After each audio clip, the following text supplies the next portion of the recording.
ಶುಭ ಶುಕ್ರವಾರದ ಈ ಬೆಳಗಿನ ಆರಾಧನೆಗಾಗಿ ನಿಮ್ಮೆಲ್ಲರಿಗೂ ಸ್ವಾಗತವನ್ನು ಬಯಸ್ತೇವೆ. ಈ ಆರಾಧನೆ ನಿಮ್ಮೆಲ್ಲರಿಗೂ ಆಶೀರ್ವಾದ ಉಂಟು ಮಾಡಲಿ, ಯೇಸುವಿಗೆ ಮಹಿಮೆ ಆಗಲಿ. ಆರಂಭ ಮಾಡೋಣ.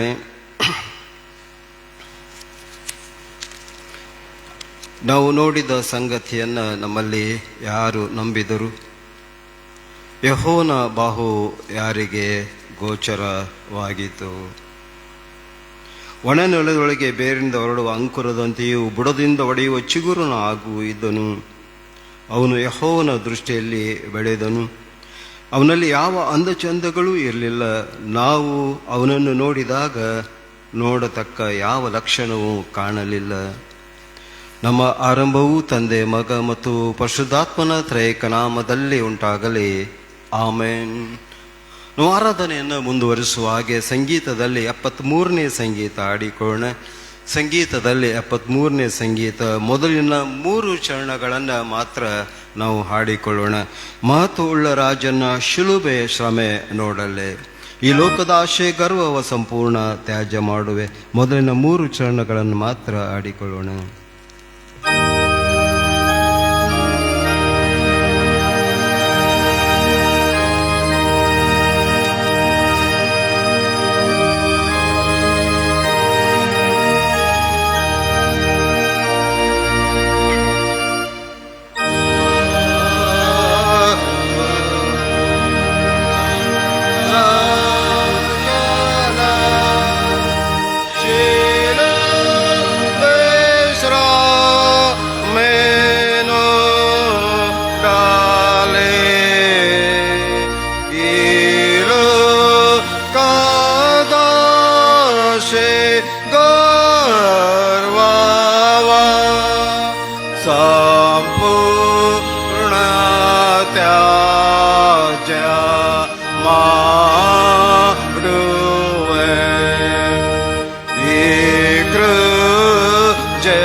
ಕ್ರಿಸ್ತ ಯೇಸುವಿನಲ್ಲಿ ಪ್ರತಿಷ್ಠಿತರು, ದೇವಜನರಾಗುವುದಕ್ಕೆ ಕರೆಯಲ್ಪಟ್ಟವರು ಆದ ಸಭೆಯವರೇ ಬನ್ನಿರಿ.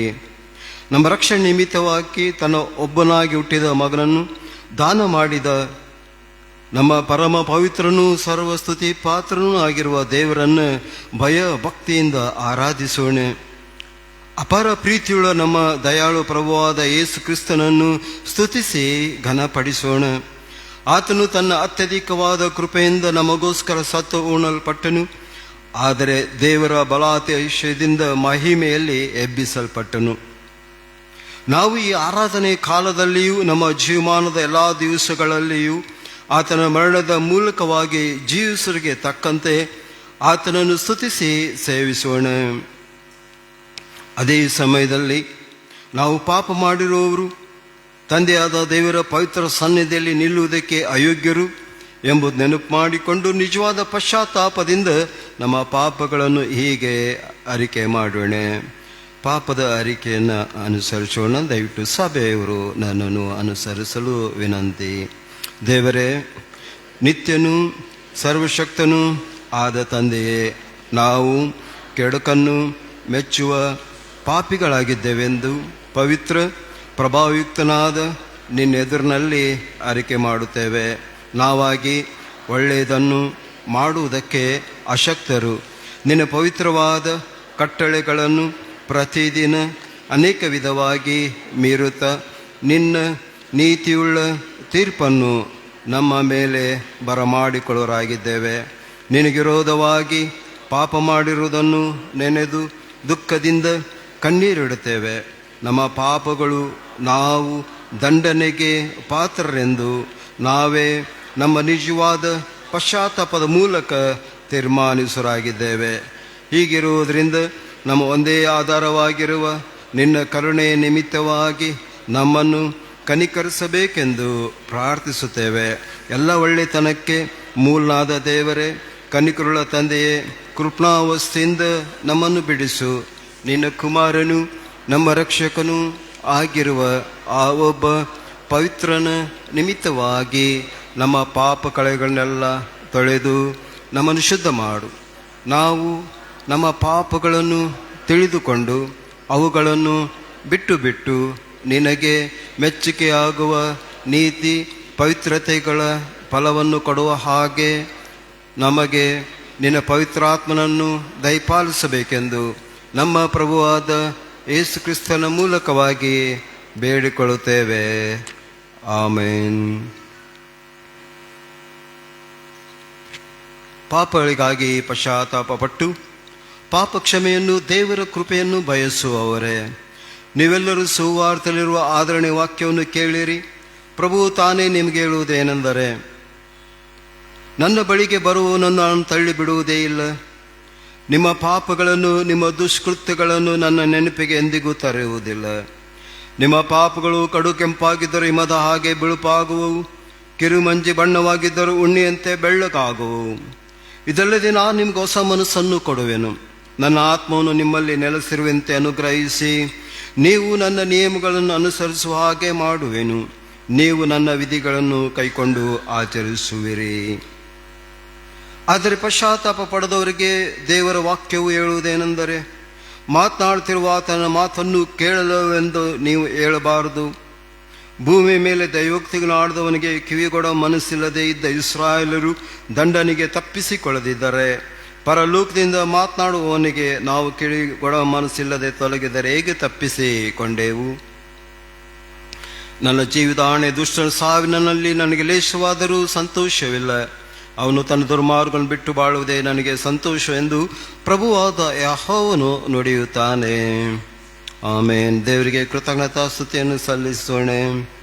ಸರ್ವಶಕ್ತ ದೇವರೇ, ಕನ್ನಿಕರುಳ ತಂದೆಯೇ, ನೀನು ನಮಗೂ ಸಕಲ ಮನುಷ್ಯರಿಗೂ ದಯಪಾಲಿಸಿರುವ ನಿನ್ನ ಸರ್ವೋಪರಿಗಳಿಗಾಗಿಯೂ ಕೃಪಾವಾತ್ಸಲ್ಯಕ್ಕಾಗಿಯೂ ನಿನ್ನ ಅಯೋಗ್ಯ ಸೇವಕರಾದ ನಾವು ನಿನಗೆ ಅತ್ಯಂತ ವಿನಯದಿಂದ ಹೃದಯಪೂರ್ವಕ ಸ್ತೋತ್ರವನ್ನು ಸಲ್ಲಿಸುತ್ತೇವೆ.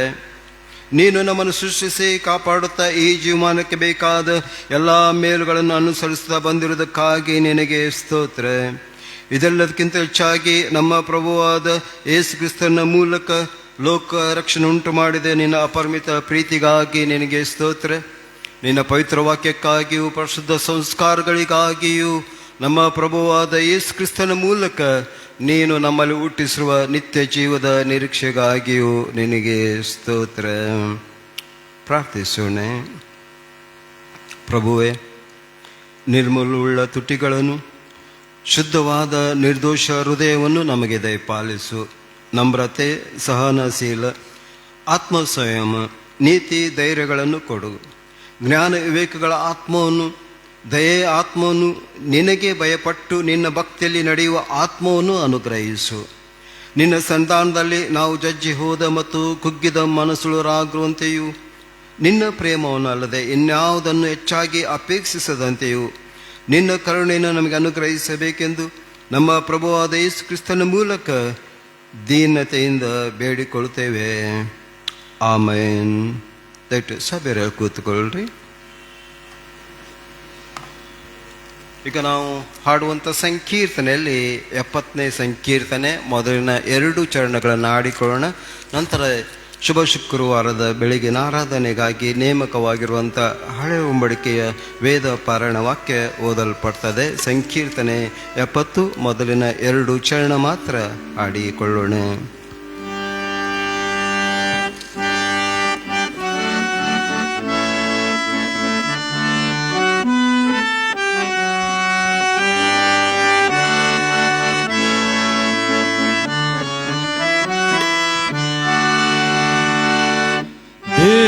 ದೇವಪುತ್ರನ ಬಂದು ನೋಡು ಅಯ್ಯೋ, ಜೀವನಾಯಕ ಪ್ರಾಣ ಬೇಟನು ನೋಡು. ದೇವಪುತ್ರನ ಬಂದು ನೋಡು ಅಯ್ಯೋ, ಜೀವನಾಯಕ ಪ್ರಾಣ ಬೇಟನು ನೋಡು. ಉನ್ನತಾಸನವನ್ನು ಬೇಟ ತಾನೇ ನನ್ನ ಶಿಕ್ಷೆಯ ಹೊಂದಿ ಕಷ್ಟವ ಪಟ್ಟ. ಉನ್ನತಾಸನವನ್ನು ಬೇಟ ತಾನೇ ನನ್ನ ಶಿಕ್ಷೆಯ ಹೊಂದಿ ಕಷ್ಟವ ಪಟ್ಟ. ತನ್ನನು ಬಲಿಯಾಗಿ ಕೊಟ್ಟ ದ್ರೋಹಿಯನು ಕಾಯಲು ತನ್ನ ಪ್ರಾಣವ ಬಿಟ್ಟ. ತನ್ನನು ಬಲಿಯಾಗಿ ಕೊಟ್ಟ ದ್ರೋಹಿಯನು ಕಾಯಲು ತನ್ನ ಪ್ರಾಣವ ಬಿಟ್ಟ. ದೇವಪುತ್ರನ ಬಂದು ನೋಡು ಅಯ್ಯೋ, ಜೀವನಾಯಕ ಪ್ರಾಣ ಬಿಟ್ಟನು ನೋಡು. ಪರಮಕರ್ತನಿಗೆಷ್ಟು ತಾಪ, ಅವನ ಶಿರದ ಗಾಯಕ್ಕೆ ಪೂರ್ಣ ಕಾರಣ ಪಾಪ. ಪರಮಕರ್ತನಿಗೆಷ್ಟು ತಾಪ, ಅವನ ಶಿರದ ಗಾಯಕ್ಕೆ ಪೂರ್ಣ ಕಾರಣ ಪಾಪ. ಕರಗಳಲ್ಲಿ ನನ್ನ ಶಾಪ ಹೊತ್ತು ನರಳಿ ತಾಳಿದ ನಾಥ ದೇವರ ಕೋಪ. ಕರಗಳಲ್ಲಿ ನನ್ನ ಶಾಪ ಹೊತ್ತು ನರಳಿ ತಾಳಿದ ನಾಥ ದೇವರ ಕೋಪ. ದೇವಪುತ್ರನ ಬಂದು ನೋಡು ಅಯ್ಯೋ, ಜೀವನಾಯಕ ಪ್ರಾಣ ಬಿಟ್ಟನು ನೋಡು.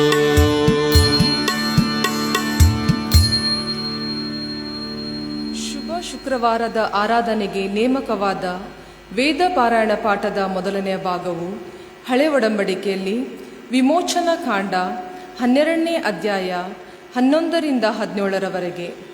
ವಿಮೋಚನಾ ಕಾಂಡ 12ನೇ ಅಧ್ಯಾಯ 11ರಿಂದ 17ರವರೆಗೆ ಬರೆದಿರುವ ದೇವರ ವಾಕ್ಯವನ್ನು ಆಲಿಸೋಣ. ಆ ಭೋಜನವನ್ನು ಮಾಡಬೇಕಾದ ಕ್ರಮ ಹೇಗೆಂದರೆ, ನೀವು ನಡುವನ್ನು ಕಟ್ಟಿ ಕೆರವನ್ನು ಮೆಟ್ಟಿಕೊಂಡು ಕೋಲು ಹಿಡಿದು ತ್ವರೆಯಾಗಿ ಮಾಡಬೇಕು. ಇದು ಯೆಹೋವನಿಗೆ ಆಚರಿಸತಕ್ಕ ಪಸ್ಕ ಹಬ್ಬವು. ಆ ರಾತ್ರಿ ನಾನು ಐಗುಪ್ತ ದೇಶದ ನಡುವೆ ಹಾದು ಹೋಗಿ ಮನುಷ್ಯರಲ್ಲಾಗಲಿ ಪಶುಗಳಲ್ಲಾಗಲಿ ಚೊಚ್ಚಲಾಗಿರುವುದನ್ನೆಲ್ಲ ಸಂಹರಿಸುವೆನು. ಐಗುಪ್ತ ದೇಶದ ಸಮಸ್ತ ದೇವತೆಗಳಿಗೂ ಶಿಕ್ಷೆ ಮಾಡುವೆನು. ನಾನು ಯೆಹೋವನು. ನೀವು ಬಾಗಿಲಿಗೆ ಹಚ್ಚಿದ ಆ ರಕ್ತವು ನೀವಿರುವ ಮನೆಗಳನ್ನು ಸೂಚಿಸುವುದಾದ ಕಾರಣ ನಾನು ಅದನ್ನು ಕಂಡು ನಿಮಗೆ ಯಾವ ನಷ್ಟವನ್ನೂ ಮಾಡದೆ ಮುಂದಕ್ಕೆ ದಾಟಿ ಹೋಗುವೆನು. ನಾನು ಐಗುಪ್ತದವರನ್ನು ಸಂಹರಿಸುವಾಗ ನಿಮಗೆ ಯಾವ ಹಾನಿಯೂ ಉಂಟಾಗುವುದಿಲ್ಲ. ಆ ದಿನವು ನಿಮಗೆ ಜ್ಞಾಪಕಾರ್ಥವಾಗಿರುವುದು. ಅದರಲ್ಲಿ ಯೆಹೋವನ ಘನಕ್ಕಾಗಿ ಹಬ್ಬವನ್ನು ಮಾಡಬೇಕು. ಅದನ್ನು ಶಾಶ್ವತ ನಿಯಮವೆಂದು ತಲಾಂತರಕ್ಕೂ ಆಚರಿಸಬೇಕು. 7 ದಿವಸ ನೀವು ಹುಳಿ ಇಲ್ಲದ ರೊಟ್ಟಿಗಳನ್ನು ತಿನ್ನಬೇಕು.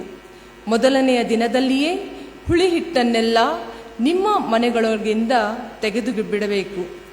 ಆ ದಿವಸ ಮೊದಲುಗೊಂಡು 7 ದಿವಸಗಳೊಳಗೆ ಯಾವನಾದರೂ ಹುಳಿ ಬೆರೆಸಿದ್ದನ್ನು ತಿಂದರೆ ಅವನು ಇಸ್ರಾಯೇಲ್ರಿಂದ ತೆಗೆದು ಹಾಕಲ್ಪಡಬೇಕು. ಮೊದಲನೆಯ ದಿವಸದಲ್ಲಿ ದೇವಾರಾಧನೆಗಾಗಿ ಸಭೆ ಕೂಡಬೇಕು. 7ನೆಯ ದಿನದಲ್ಲಿಯೂ ದೇವಾರಾಧನೆಗಾಗಿ ಸಭೆ ಕೂಡಬೇಕು. ಈ 2 ದಿವಸಗಳಲ್ಲಿ ಯಾವ ಕೆಲಸವನ್ನೂ ಮಾಡಕೂಡದು. ಊಟಕ್ಕೆ ಬೇಕಾದದ್ದನ್ನು ಮಾಡಬಹುದೇ ಹೊರತು ಬೇರೆ ಯಾವ ಕೆಲಸವನ್ನು ಮಾಡಕೂಡದು. ಹುಳಿ ಇಲ್ಲದ ರೊಟ್ಟಿಗಳನ್ನು ತಿನ್ನಬೇಕಾದ ಆಚರಣೆಯನ್ನು ನೀವು ಕೈಗೊಳ್ಳಬೇಕು. ಈ ದಿನದಲ್ಲಿಯೇ ನಾನು ನಿಮ್ಮ ಸೈನ್ಯಗಳನ್ನು ಐಗುಪ್ತ ದೇಶದೊಳಗಿಂದ ಹೊರಗೆ ಬರಮಾಡಿದ್ದರಿಂದ ನೀವು ನಿಮ್ಮ ಸಂತತಿಯವರು ಈ ದಿನವನ್ನು ಆಚರಣೆಗೆ ತರಬೇಕು. ಇದು ಶಾಶ್ವತವಾದ ನಿಯಮ ಎಂಬುದೇ.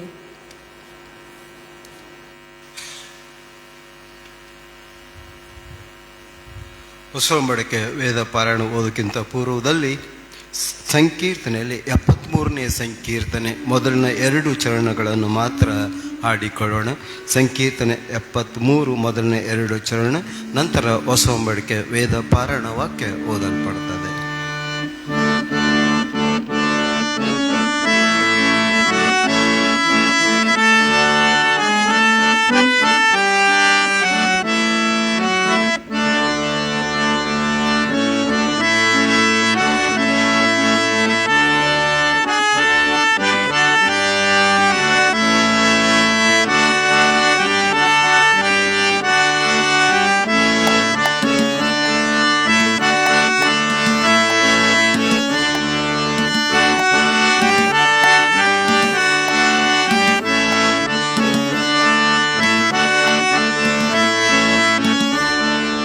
ಶಿಲುಬೆ ವಾರ್ತೆಯ ನಲವಿನಿಂದಲ ಇಳೆಯೊಳಾಲಿಸಿ ಮಿತ್ರರೇ, ಶಿಲುಬೆ ವಾರ್ತೆಯ ನಲವಿನಿಂದಲ ಇಳೆಯೊಳಾಲಿಸಿ ಮಿತ್ರರೇ, ಶಿಲುಬೆಯೊಳು ನೆಲಸಿಹವು ದೇವನ ಒಲವು ಬಲವು ಗೆಲುವುಗಳು.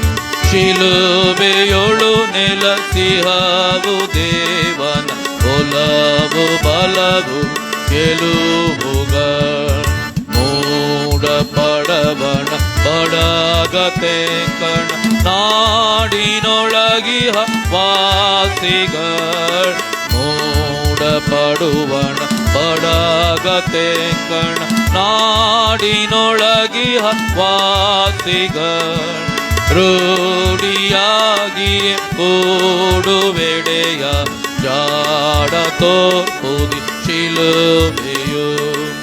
ರೂಢಿಯಾಗಿಯೇ ಕೂಡುವೆಡೆಯ ಜಾಡ ತೋರ್ಪುದಿ ಶಿಲುಬೆಯು. ತುಂಗದೇವನ ಪ್ರೀತಿ ನೀತಿಗಳ ಸಂಗಮವು ಈ ಶಿಲುಬೆಯು. ದೇವನ ಪ್ರೀತಿ ನೀತಿಗಳ ಸಂಗಮವು ಈ ಶಿಲುಬೆಯು. ಭಾಂಗಿಸಿದ ಪಾಪವನ್ನು ಪೂರ್ಣ ಭಾಂಗಿಸಿದುದಿ ಶಿಲುಬೆಯು. ಭಾಂಗಿಸಿದ ಪಾಪವನ್ನು ಪೂರ್ಣ ಭಾಂಗಿಸಿದುದಿ ಶಿಲುಬೆಯು.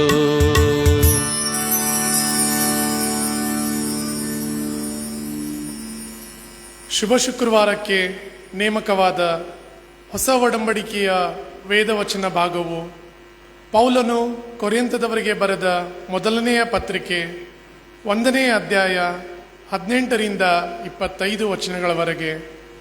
ಹೊಸ ಒಡಂಬಡಿಕೆಯಲ್ಲಿ ಪೌಲನು ಕೊರಿಂಥದವರಿಗೆ ಬರೆದ ಮೊದಲನೆಯ ಪತ್ರಿಕೆ ಅಧ್ಯಾಯ 1 ವಚನಗಳು 18ರಿಂದ 25ರವರೆಗೆ. ಕ್ರಿಸ್ತನ ಸುವಾರ್ತೆಯು ಮಾನುಷ್ಯನ ಜ್ಞಾನಕ್ಕೆ ಅನುಸಾರವಾದದ್ದಲ್ಲ. ಶಿಲುಬೆಯ ವಿಷಯವಾದ ಮಾತು ನಾಶನದ ಮಾರ್ಗದಲ್ಲಿರುವವರಿಗೆ ಹುಚ್ಚು ಮಾತಾಗಿದೆ. ರಕ್ಷಣೆಯ ಮಾರ್ಗದಲ್ಲಿರುವ ನಮಗಾದರೂ ದೇವರ ಶಕ್ತಿಯಾಗಿದೆ. ಜ್ಞಾನಿಗಳ ಜ್ಞಾನವನ್ನು ನಾಶ ಮಾಡುವೆನು, ವಿವೇಕಿಗಳ ವಿವೇಕವನ್ನು ನಿರಾಕರಿಸುವೆನು ಎಂಬುದಾಗಿ ಶಾಸ್ತ್ರೋಕ್ತಿಯುಂಟಲ್ಲ.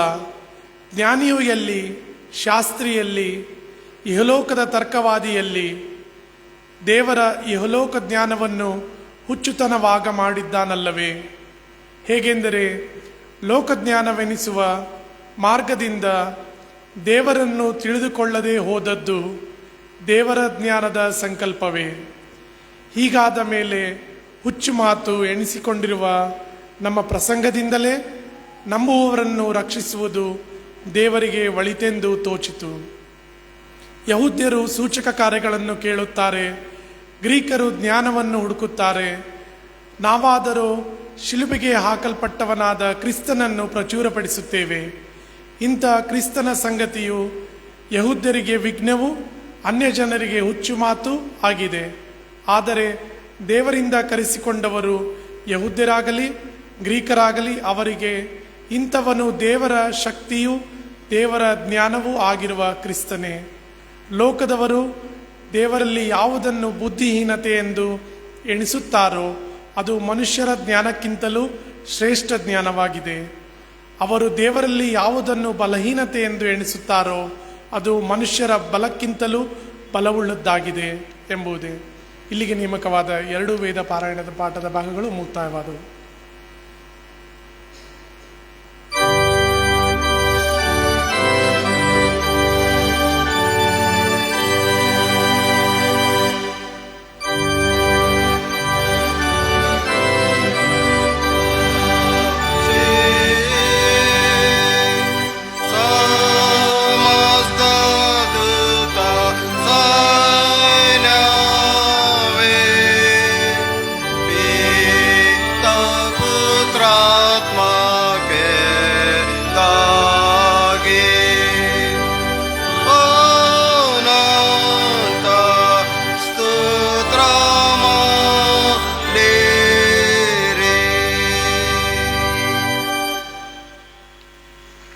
ಕನಿಕರುಳ್ಳ ತಂದೆಯಾದ ದೇವರು ತನ್ನ ವಾಕ್ಯದಲ್ಲಿ ತನ್ನ ಪರಿಪೂರ್ಣ ಪ್ರೀತಿಯನ್ನು ನಮಗೆ ಪ್ರಕಟ ಮಾಡಿಕೊಟ್ಟು ಕ್ರಿಸ್ತ ಯೇಸುವಿನ ಮೂಲಕ ತೋರಿ ಬಂದ ತನ್ನ ಕೃಪಾತೈಷದಲ್ಲಿ ಪಾಲುಕಾರರಾಗುವುದಕ್ಕೆ ನಮ್ಮನ್ನು ಕರೆದಿದ್ದಾನೆ.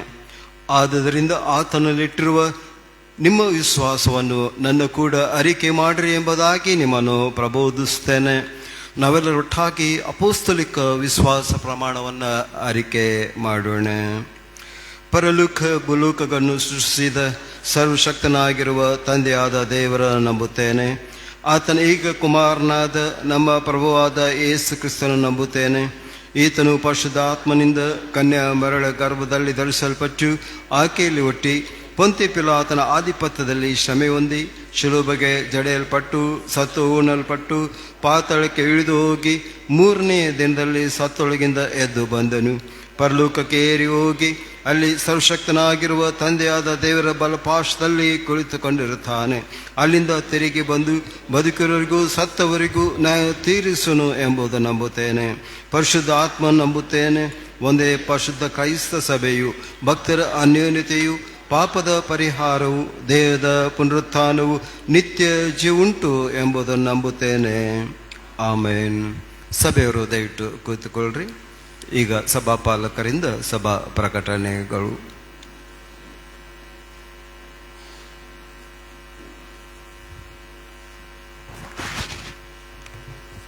ಸಭೆಯವರಿಗೆ ಸಾರಿ ತಿಳಿಸುವಂತ ಈ ದಿನದ ಪ್ರಕಟಣೆಗಳು.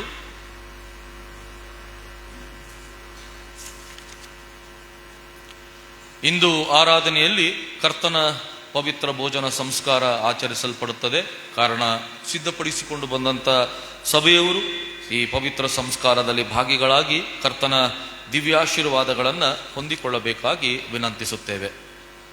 ನಾಳೆ ದಿನಾಂಕ 4/4/2026 ಶನಿವಾರ ಶ್ರಮಾಧ್ಯಾನದ ಆರಾಧನೆಗಳು ಯಥಾಪ್ರಕಾರ ನಸಕಿನಲ್ಲಿ 5:30 ಗಂಟೆಗೆ, ಸಾಯಂಕಾಲದಲ್ಲಿ 6:30 ಗಂಟೆಗೆ ನಡೆಸಲ್ಪಡುವವು. ಕರ್ತನು ಶಿಲುಬೆ ಮೇಲೆ ನುಡಿದಂಥ ಸಪ್ತ ವಾಕ್ಯಗಳ ಧ್ಯಾನದ ಆರಾಧನೆಯು ಇಂದು ಮಧ್ಯಾಹ್ನ 12 ಗಂಟೆಗೆ ಪ್ರಾರಂಭಿಸಲಾಗುವುದು. ಇಂದು ತಾವು ತಂದಂಥ ತ್ಯಾಗದ ಕಾಣಿಕೆಯ ಲಕೋಟೆಗಳನ್ನು ಕಾಣಿಕೆ ಸಂಗ್ರಹದ ಕೀರ್ತನೆಯನ್ನು ಹಾಡುವಾಗ ಮುಂದೆ, ಮಧ್ಯದಲ್ಲಿ ಮತ್ತು ಹೊರಗಡೆಯಲ್ಲಿ ಇಡಲ್ಪಟ್ಟಂತ ಕಾಣಿಕೆಯ ಪೆಟ್ಟಿಗೆಗಳಲ್ಲಿ ನಿಮ್ಮ ಕಾಣಿಕೆಗಳನ್ನು ತಂದು ಹಾಕಬೇಕಾಗಿ ವಿನಂತಿ. ಇಂದು ಸಂಗ್ರಹವಾದಂಥ ಈ ತ್ಯಾಗದ ಕಾಣಿಕೆಯನ್ನು VBS ಸೇವೆಯಲ್ಲಿ ಉಪಯೋಗಿಸಲಾಗುವುದು. ನಮ್ಮ ಯವನಸ್ಥರು ಶುಭ ಶುಕ್ರವಾರ ಮತ್ತು ಪುನರುತ್ಥಾನದ ಅಂಗವಾಗಿ ಕೆಲವು ಕಾರ್ಯಕ್ರಮಗಳನ್ನು ಹಮ್ಮಿಕೊಂಡಿರುವರು. ಇಂದು ಸಾಯಂಕಾಲ 6:30 ಗಂಟೆಗೆ ನಮ್ಮ ಯವನ ಮಕ್ಕಳು ಯೇಸು ಸ್ವಾಮಿ ಜೀವನದ ಚಲನಚಿತ್ರವನ್ನು ಪ್ರದರ್ಶಿಸಲಿರುವರು.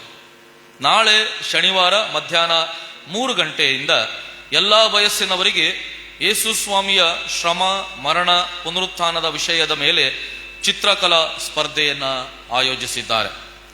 ಪುನರುತ್ಥಾನ ಹಬ್ಬದ ದಿನದಂದು ಸಂಗೀತ ಸ್ಪರ್ಧೆ ಆಯೋಜಿಸಲಾಗಿದೆ. ಈ ಸಂಗೀತ ಸ್ಪರ್ಧೆಯ ನಿಯಮಾವಳಿಗಾಗಿ ಶ್ರೀ ಪಾಲ್ ಆಲ್ವಿಟ್ ಸರ್ವನ್, ಶ್ರೀ ಸಚಿನ್ ಕೆಳಮನಿ ಹಾಗೂ ಶ್ರೀ ಹರ್ಷ ನಡಕಟ್ಟಿನ್ ಇವರುಗಳನ್ನು ಸಂಪರ್ಕಿಸಬೇಕಾಗಿ ವಿನಂತಿ. ಮತ್ತು ಇದರ ನಿಯಮಾವಳಿಗಳನ್ನು ಈಗಾಗಲೇ ನಮ್ಮ ಸಭೆಯ ವಾಟ್ಸಪ್ ಗ್ರೂಪ್ಗಳಲ್ಲಿ ಕೂಡ ನಾವು ಹಾಕಿದ್ದೇವೆ, ಅದನ್ನು ಸಹ ನೀವು ನೋಡಿಕೊಳ್ಳಬಹುದು. ಸಭೆಯವರು ಈ ಎಲ್ಲ ಕಾರ್ಯಕ್ರಮಗಳಲ್ಲಿ ಸಕ್ರಿಯವಾಗಿ ಭಾಗವಹಿಸಬೇಕಾಗಿ ವಿನಂತಿ. ಪುನರುತ್ಥಾನದ ದಿನದಂದು ನಸುಕಿನಲ್ಲಿ ಕ್ಯಾರಲ್ಸ್ ಪುನರುತ್ಥಾನದ ಭಜನೆಯನ್ನು ಮಾಡುವುದಕ್ಕಾಗಿ ನಮ್ಮ ಸಭಾ ಹಿರಿಯರು ನಿರ್ಧರಿಸಿದ್ದಾರೆ. ಕಾರಣ, ಈ ಭಜನಾ ಕಾರ್ಯಕ್ರಮದಲ್ಲಿ ಭಾಗವಹಿಸಲು ಬಯಸುವಂತವರು ಪುನರುತ್ಥಾನದ ಭಾನುವಾರದ ಮುಂಜಾನೆ 3:45 ದೇವಾಲಯದ ಆವರಣದಲ್ಲಿ ಸೇರಿ ಬರಬೇಕಾಗಿ ವಿನಂತಿ. ಅಲ್ಲಿಂದ ಈ ಭಜನೆ ನಮ್ಮ ಸಭೆಯ ಓಣಿಗಳಲ್ಲಿ ಹೋಗುತ್ತದೆ. ಹಾಗಾಗಿ ಈ ಭಜನಾ ಕಾರ್ಯಕ್ರಮದಲ್ಲಿ ಭಾಗವಹಿಸುವಂತವರು ಅಂದು ಬೆಳಿಗ್ಗೆ 3:45 ದೇವಾಲಯದ ಆವರಣದಲ್ಲಿ ಸೇರಿ ಬರಬೇಕಾಗಿ ವಿನಂತಿ. ಇಂದು ಈ ಆರಾಧನೆಯ ನಂತರ ಬಂದಂತ ಎಲ್ಲರಿಗೆ ಶ್ರೀ ಭೋಜರಾಜ್ ಮುಟ್ಗಾರ್ ಕುಟುಂಬದವರು ಮಜ್ಜಿಗೆಯ ವ್ಯವಸ್ಥೆಯನ್ನ ಮಾಡಿರುವರು. ಅವರಿಗೆ ನಾವು ಕೃತಜ್ಞತೆಗಳನ್ನು ಸಲ್ಲಿಸ್ತೇವೆ. ಆರಾಧನೆಯ ನಂತರ ಎಲ್ಲರೂ ಮಜ್ಜಿಗೆಯನ್ನ ಸೇವಿಸಬೇಕಾಗಿ ವಿನಂತಿ.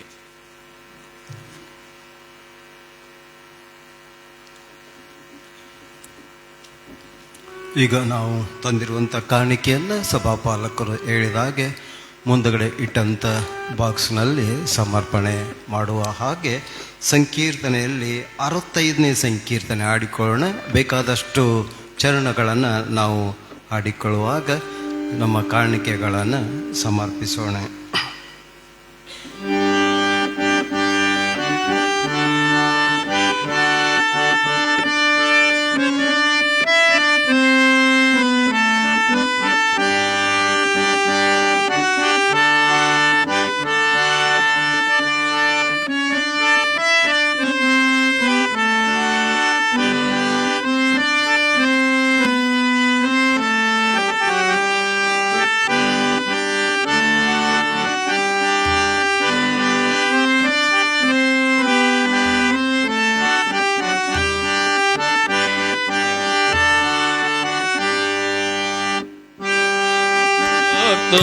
ಸಲಹಲೆ ಗಾತಿಯೊಂದಿದ ನೋಡಿರಿ, ಏಸು ಕರ್ತನು ಸಲಹಲೆ ಗಾತಿಯೊಂದಿದ ನೋಡಿರಿ. ನಾಶನಕ್ಕೆ ಗುರಿಯಾದವರಿಗೆ ಲೇಸು ಮಾಡಿದ ನೋಡಿರಿ. ನಾಶನಕ್ಕೆ ಗುರಿಯಾದವರಿಗೆ ಲೇಸು ಮಾಡಿದ ನೋಡಿರಿ. ಉನ್ನತಾಸನವನ್ನು ಬಿಟ್ಟು ತನ್ನ ತಗ್ಗಿಸಿಕೊಂಡನು. ಉನ್ನತಾಸನವನ್ನು ಬಿಟ್ಟು ತನ್ನ ತಗ್ಗಿಸಿಕೊಂಡನು. ಖಿನ್ನ ಮಾನವರನ್ನು ರಕ್ಷಿಸಿ ಭಿನ್ನವಾಗುತ್ತ ಬಂದನು. ಖಿನ್ನ ಮಾನವರನ್ನು ರಕ್ಷಿಸಿ ಭಿನ್ನವಾಗುತ್ತ ಬಂದನು. ದುಷ್ಟನಂತೆ ಘೋರ ಶಿಕ್ಷೆಯ ನಿಷ್ಠದಿಂದಲೇ ಹೊಂದಿದ. ದುಷ್ಟನಂತೆ ಘೋರ ಶಿಕ್ಷೆಯ ಇಷ್ಟದಿಂದಲೇ ಹೊಂದಿದ ಶ್ರೀತರಾಗಿಯೇ ಮಾಡಲು ಸುಖ ಕಷ್ಟವನ್ನನುಭವಿಸಿದ ಶ್ರೀತರಾಗಿಯೇ ಮಾಡಲು ಸುಖ ಕಷ್ಟವನ್ನನುಭವಿಸಿದ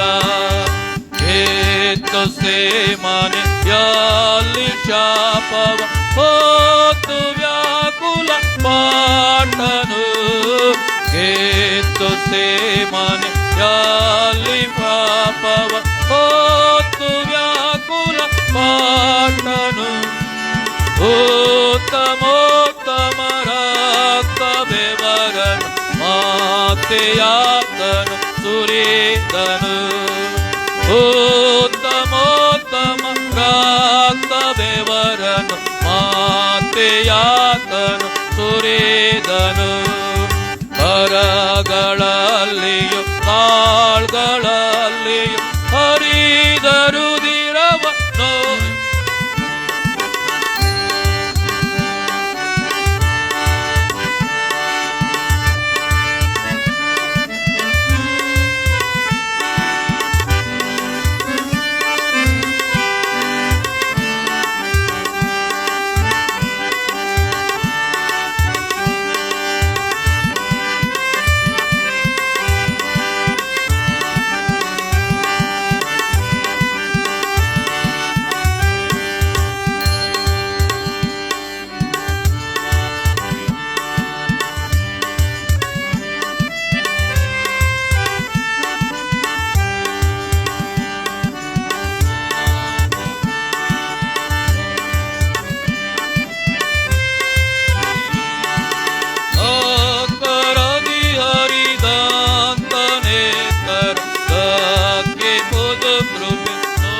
ಕರ್ತನು ಸಲಾಲೆ ಗಾತಿಯೊಂದಿದ ನೋಡಿರಿ ಏಸು ಕರ್ತನು ಸಲಾಲೆ ಮನ್ ಗಾತಿಯೊಂದಿದ ನೋಡಿರಿ ನಾಚನಕ್ಕೆ ಗುರಿಯಾದವರಿಗೆ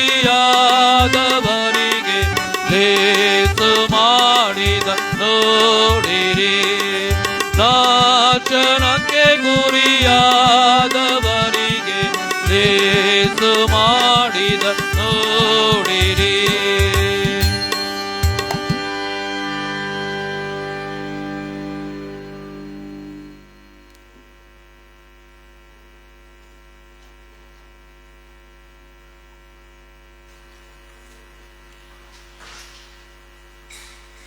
ನಾವು ಸ್ವಲ್ಪ ಸಮಯ ಪ್ರಾರ್ಥನೆಯಲ್ಲಿ ನಮ್ಮನ್ನು ತೊಡಗಿಸಿಕೊಳ್ಳೋಣ.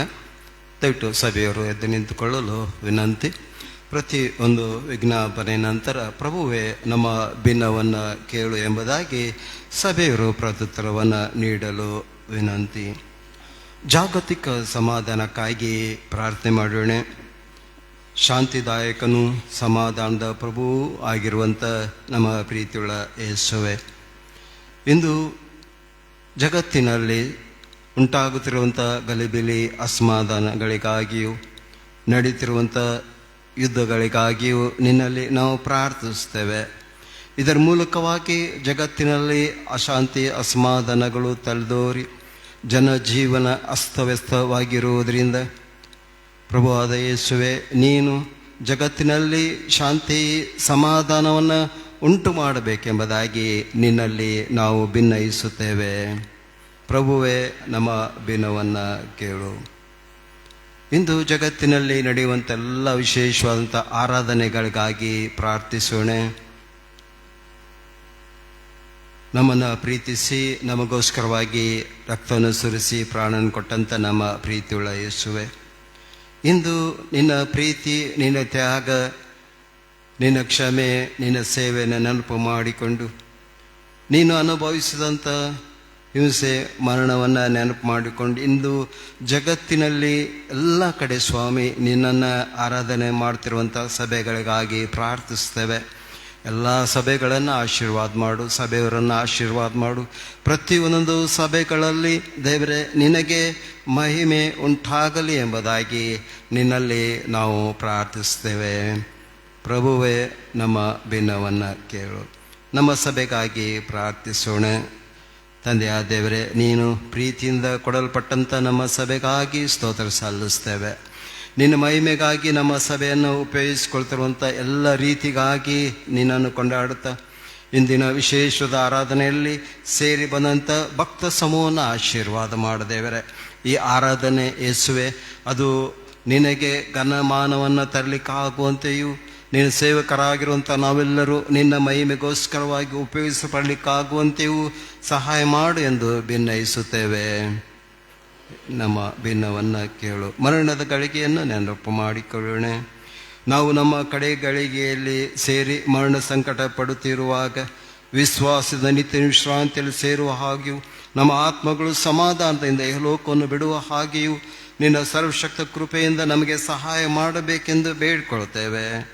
ನಾವು ನಿನ್ನ ಪವಿತ್ರ ಮುಖವನ್ನು ಆನಂದದಿಂದ ನೋಡಿ ನಿನ್ನ ಸಮಸ್ತ ದೂತರೊಡನೆಯೂ ನೀನು ಆದುಕೊಂಡ ಮಕ್ಕಳರೊಡನೆಯೂ ನಿನ್ನನ್ನು ನಿತ್ಯ ನಿರಂತರ ಸ್ತುತಿಸುತ್ತಾ ಘನಪಡಿಸುತ್ತಾ ಇರುವಂತೆ ನಮ್ಮನ್ನು ಆ ಮಹಾದಿನದಲ್ಲಿ ಮಹಿಮೆ ರಾಜ್ಯದೊಳಗೆ ಸೇರಿಸಿಕೊಳ್ಳಬೇಕೆಂದು ಭಿನ್ನಯಿಸುತ್ತೇವೆ. ಪ್ರಭುವೇ, ನಮ್ಮ ಭಿನ್ನವನ್ನು ಕೇಳು.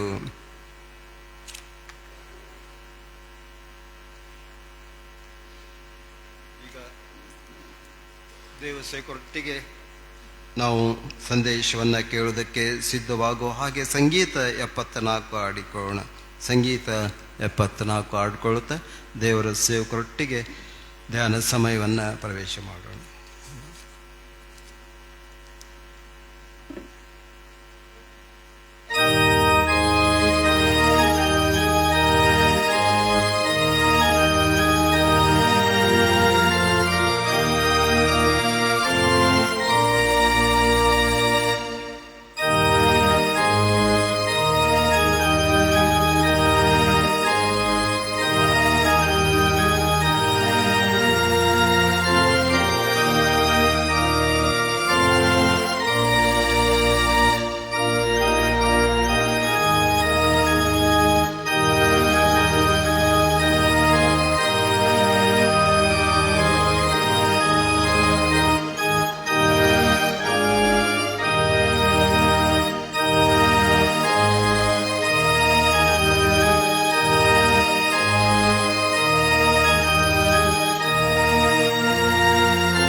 ಪವಿತ್ರ ದಿವ್ಯ ಮಿತ್ರ ಕಾಯಿ ಕಾಯಿ ನಮ್ಮ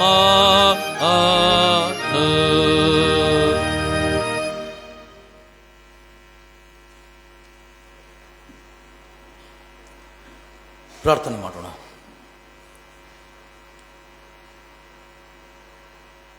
ನಮ್ಮ ಪ್ರಭುವಾದ ಕ್ರಿಸ್ತನೇ, ನಮಗೋಸ್ಕರ ತೀವ್ರಕರವಾದ ಶ್ರಮೆಯನ್ನು, ಹಿಂಸೆಯನ್ನು, ಅವಮಾನವನ್ನು ಸಹಿಸಿದಾತನೇ, ನಮಗೋಸ್ಕರ ನಿನ್ನನ್ನೇ ಅರ್ಪಿಸಿದಂಥ ಸ್ವಾಮಿಯೇ, ಇವತ್ತು ಮತ್ತೊಂದು ಆವರ್ತಿ 2000 ವರ್ಷಗಳ ಹಿಂದೆ ನಿನಗಾದಂಥ ಮರಣ, ನೀನು ಅನುಭವಿಸಿದ ನೋವು ಮತ್ತು ನಿನ್ನ ಮರಣದ ಮೂಲಕ, ನಿನ್ನ ಶ್ರಮೆಯ ಮೂಲಕ, ನಿನ್ನ ಎಲ್ಲ ರೀತಿಯ ಕಾರ್ಯಗಳ ಮೂಲಕ ನೀನು ನಮಗೆ ಒದಗಿಸಿಕೊಟ್ಟಂತಹ ರಕ್ಷಣೆಗಾಗಿ, ಹೊಸ ಜೀವಕ್ಕಾಗಿ ನಿನಗೆ ಸ್ತೋತ್ರ ಹೇಳುತ್ತಾ ನಾವಿಲ್ಲಿ ಬಂದಿದ್ದೇವೆ. ಪ್ರಿಯ ಕರ್ತನೇ,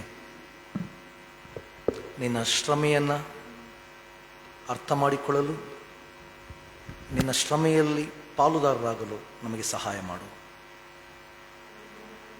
ನೀನು ಈ ಸಮಯದಲ್ಲಿ ನಿನ್ನ ವಾಕ್ಯದ ಮೂಲಕ ನಮ್ಮನ್ನು ಬಲಪಡಿಸು. ನಾವು ನಮ್ಮ ಕ್ರೂಜೆಯನ್ನು ಹೊತ್ತುಕೊಂಡು ನಿನ್ನ ಹಿಂದೆ ಬರಲಿಕ್ಕಾಗುವಂಥ ಬಲವನ್ನು, ಮನಸ್ಸನ್ನು ಅನುಗ್ರಹಿಸು. ನಿನ್ನ ವಾಕ್ಯವು ನಮ್ಮ ಕಾಲಿಗೆ ದೀಪವು, ನಮ್ಮ ದಾರಿಗೆ ಬೆಳಕು ಆಗಲಿ. ಆಮೇನ್.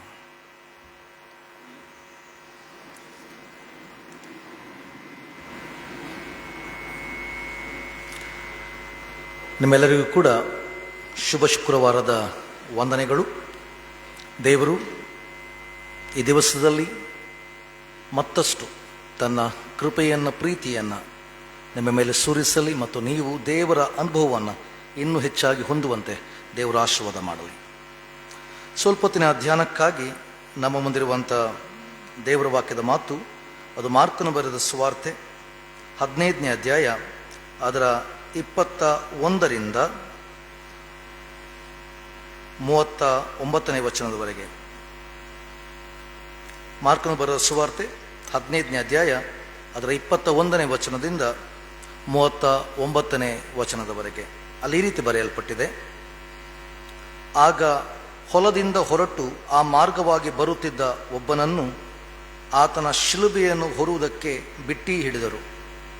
ಇವನು ಯಾರೆಂದರೆ ಅಲೆಕ್ಸಾಂದ್ರ ರೂಫ ಎಂಬವರ ತಂದೆಯಾದ ಕುರೇನೆ ಪಟ್ಟಣದ ಸೀಮೋನನು. ಬಳಿಕ ಆತನನ್ನು ಗೊಲ್ಗೊತಾ ಎಂಬ ಸ್ಥಳಕ್ಕೆ ಕರಕೊಂಡು ಬಂದರು. ಗೊಲ್ಗೊತಾ ಅಂದರೆ ಕಪಾಲ ಸ್ಥಳ. ಅಲ್ಲಿ ಆತನಿಗೆ ರಕ್ತಬೋಳ ಬೆರೆಸಿದ ದ್ರಾಕ್ಷಾರಸವನ್ನು ಕೊಟ್ಟರು. ಆದರೆ ಆತನು ತೆಗೆದುಕೊಳ್ಳಲಿಲ್ಲ. ಅವರು ಆತನನ್ನು ಶಿಲುಬೆಗೆ ಹಾಕಿ ಆತನ ಬಟ್ಟೆಗಳಲ್ಲಿ ಯಾವುದು ಯಾರಿಗೆ ಆಗಬೇಕೆಂದು ಚೀಟು ಹಾಕಿ ಪಾಲು ಮಾಡಿಕೊಂಡರು. ಆತನನ್ನು ಶಿಲುಬೆಗೆ ಹಾಕುವಾಗ ಹೊತ್ತಾರೆ 9 ಗಂಟೆಯಾಗಿತ್ತು. ಇದಲ್ಲದೆ ಅವರು ಹೊರಿಸಿದ ಅಪರಾಧವನ್ನು ಸೂಚಿಸುವ ಒಂದು ವಿಳಾಸವು ಶಿಲುಬೆಯ ಮೇಲೆ ಬರೆದಿತ್ತು. ಅದೇನೆಂದರೆ ಯೆಹೂದ್ಯರ ಅರಸನು ಎಂಬುದೇ. ಅದಲ್ಲದೆ 2 ಕಳ್ಳರನ್ನು ತಂದು ಒಬ್ಬನನ್ನು ಆತನ ಬಲಗಡೆಯಲ್ಲಿ ಒಬ್ಬನನ್ನು ಎಡಗಡೆಯಲ್ಲಿ ಆತನ ಸಂಗಡ ಶಿಲುಬೆಗೆ ಹಾಕಿದರು. ಅಲ್ಲಿ ಹಾದು ಹೋಗುವವರು ತಲೆ ಆಡಿಸಿ, ಆಹಾ, ದೇವಾಲಯವನ್ನು ಕೆಡವಿ 3 ದಿವಸದಲ್ಲಿ ಕಟ್ಟುವವನೇ, ಶಿಲುಬೆಯಿಂದ ಇಳಿದು ನಿನ್ನನ್ನು ರಕ್ಷಿಸಿಕೋ ಎಂದು ಆತನನ್ನು ಹಂಗಿಸುತ್ತಿದ್ದರು. ಅದೇ ಮೇರೆಗೆ ಮಹಾಯಾಜಕರು, ಶಾಸ್ತ್ರಿಗಳು, ಅವನು ಮತ್ತೊಬ್ಬರನ್ನು ರಕ್ಷಿಸಿದನು, ತನ್ನನ್ನು ರಕ್ಷಿಸಿಕೊಳ್ಳಲಾರನು. ಇಸ್ರೇಲರ ಅರಸನಾದ ಈ ಕ್ರಿಸ್ತನು ಈಗ ಶಿಲುಬೆಯಿಂದ ಇಳಿದು ಬಂದರೆ ನಾವು ನೋಡಿ ನಂಬೇವು ಎಂದು ತಮ್ಮೊಳಗೆ ಹಾಸ್ಯದಿಂದ ಮಾತಾಡುತ್ತಿದ್ದರು. ಆತನ ಸಂಗಡ ಶಿಲುಬೆಗೆ ಹಾಕಲ್ಪಟ್ಟವರು ಸಹ ಆತನನ್ನು ನಿಂದಿಸ್ತಾ ಇದ್ದರು. ಮಧ್ಯಾಹ್ನವಾದಾಗ ದೇಶದ ಮೇಲೆಲ್ಲ ಕತ್ತಲೆ ಕವಿದು ಸಾಯಂಕಾಲ 3 ಗಂಟೆ ತನಕ ಇತ್ತು. 3 ಗಂಟೆಗೆ ಯೇಸು ಎಲೋಹಿ ಎಲೋಹಿ ಲಮಾ ಸಬಕ್ತಾನಿ, ಅಂದರೆ ನನ್ನ ದೇವರೇ ಯಾಕೆ ನನ್ನನ್ನು ಕೈಬಿಟ್ಟಿದ್ದಿ ಎಂದು ಮಹಾಧ್ವನಿಯಿಂದ ಕೂಗಿದನು. ಹತ್ತಿರ ನಿಂತಿದ್ದವರಲ್ಲಿ ಕೆಲವರು ಅದನ್ನು ಕೇಳಿ ಎಲಿಯನನ್ನು ಕರೆಯುತ್ತಾನೋ ಕಾಣಿರೋ ಅಂದನು. ಆಗೊಬ್ಬನು ಓಡಿ ಹೋಗಿ ಸ್ಪಂಜನ್ನು ಹುಳಿರಸದಿಂದ ತುಂಬಿಸಿ ಕೋಲಿಗೆ ಸಿಕ್ಕಿಸಿ ಆತನಿಗೆ ಕುಡಿಯುವುದಕ್ಕೆ ಕೊಟ್ಟು, ಬಿಡಿರಿ, ಎಲಿಯನು ಇವನನ್ನು ಇಳಿಸುವುದಕ್ಕೆ ಬರುವನೇನು ನೋಡೋಣ ಅಂದನು. ಆದರೆ ಯೇಸು ಮಹಾಧ್ವನಿಯನ್ನು ಗೈದು ಪ್ರಾಣ ಬಿಟ್ಟನು. ಆಗ ದೇವಾಲಯದ ತೆರೆಯು ಮೇಲಿಂದ ಕೆಳಗಿನವರೆಗೂ ಹರಿದು 2 ಭಾಗವಾಯಿತು. ಆತನು ಹೀಗೆ ಪ್ರಾಣ ಬಿಟ್ಟದನ್ನು ಆತನ ಹತ್ತಿರ ಎದುರಿಗೆ ನಿಂತಿದ್ದ ಶತಾಧಿಪತಿಯು ನೋಡಿ, ನಿಜವಾಗಿ ಈ ಮನುಷ್ಯನು ದೇವಕುಮಾರನಾಗಿದ್ದನು ಅಂದನು ಎಂಬುದೇ. ಕರ್ತನಲ್ಲಿ ಪ್ರೀತಿಯುಳ್ಳ ದೇವಜನರೇ, ಯೇಸುವಿನ ಶಿಲುಬೆ ಮತ್ತೆ ಮತ್ತೆ ನಮಗೆ ದೇವರ ಪ್ರೀತಿಯನ್ನು ಸಾರುವಂಥದ್ದು ಮತ್ತು ದೇವರು ನಮ್ಮನ್ನು ಎಷ್ಟರ ಮಟ್ಟಿಗೆ ಪ್ರೀತಿ ಮಾಡಿದನೆಂಬುದನ್ನು ನಮಗೆ ನಮ್ಮ ಅನುಭವಕ್ಕೆ ತರುವಂಥದ್ದು. ಈ ಪ್ರೀತಿ ಎಷ್ಟರ ಮಟ್ಟಿಗೆ ವಿಶಿಷ್ಟವಾದದ್ದು, ಅಮೂಲ್ಯವಾದದ್ದು ಎಂಬುದು ಆತನ ಶ್ರಮೆಯಲ್ಲಿ ಕಂಡುಬರುತ್ತದೆ. ನೋಡಿ, ಯಾಕೆ ನಮಗೆ ಯೇಸುವಿನ ಶ್ರಮೆ ಮತ್ತು ಮರಣ ಬಹಳ ಪ್ರಾಮುಖ್ಯ? ಕೇವಲ ನಮ್ಮ ಪಾಪಗಳು ಪರಿಹಾರವಾಯಿತು ಎಂಬುದಾಗಿಯೋ? ಅದು ಒಂದು ವಿಚಾರ. ಆದರೆ ಅದಕ್ಕಿಂತ ಮುಖ್ಯವಾಗಿ ನಮಗೆ ಯೇಸುವಿನ ಶಿಲುಬೆ, ಯೇಸುವಿನ ಶ್ರಮೆ, ಮರಣ ಒಂದು ಸವಾಲು, ಒಂದು ಪಂಥಾಹ್ವಾನ. ಯಾಕೆಂದರೆ ಇವತ್ತಿನ ಪರಿಚ್ಛೇದ ನಮಗೆ ಬಹಳ ಸ್ಪಷ್ಟವಾಗಿ ತೋರಿಸ್ತದೆ. ಏನಂತ ಹೇಳಿದ್ರೆ, ಯೇಸು ಈ ಲೋಕದಲ್ಲಿ ಮಾನವನಾಗಿ ಇದ್ದ, ಸಂಪೂರ್ಣ ಮಾನವ, ನಿಮ್ಮ ಹಾಗೆ ಮಾನವನಾಗಿದ್ದ. ಅವನು ಮಾನವನಾಗಿದ್ದರಿಂದ ಯೇಸುವಿನ ಜೀವನ ನಮಗೆ ಒಂದು ಪಂಥಾಹ್ವಾನ. ನಾವು ಕೂಡ ಯೇಸುವಿನ ಹಾಗೆ ಇರಲಿಕ್ಕೆ, ಯೇಸುವಿನ ಹಾಗೆ ಜೀವನ ಮಾಡಲಿಕ್ಕೆ. ಒಂದು ವೇಳೆ ನಾವು ಯೇಸುವನ್ನು ದೇವರು ಎಂಬ ಪರಿಕಲ್ಪನೆಯಲ್ಲಿ ನೋಡುವುದಾದರೆ ನಮಗೆ ಅದು ಸಮಸ್ಯೆ ಅಲ್ಲ. ಯಾಕಂತ ಹೇಳಿದ್ರೆ ಆತನ ದೇವರು, ಆತನಿಗೆಲ್ಲ ಬಲ ಇದೆ, ಶಕ್ತಿ ಇದೆ, ಆತನ ಮಾಡಲಿಕ್ಕೆ ಸಾಧ್ಯ. ಆದರೆ ದೇವರ ವಾಕ್ಯ ಹೇಳ್ತದೆ, ಇಲ್ಲ, ಆತನು ನಮ್ಮ ಹಾಗೆ ಮನುಷ್ಯನಾಗಿದ್ದನು, ಮನುಷ್ಯನು. ಅದಕ್ಕೆ ಅಲ್ಲಿರುವಂಥ ಚಿತ್ರಣಗಳು ಬಹಳ ಪ್ರಾಮುಖ್ಯ.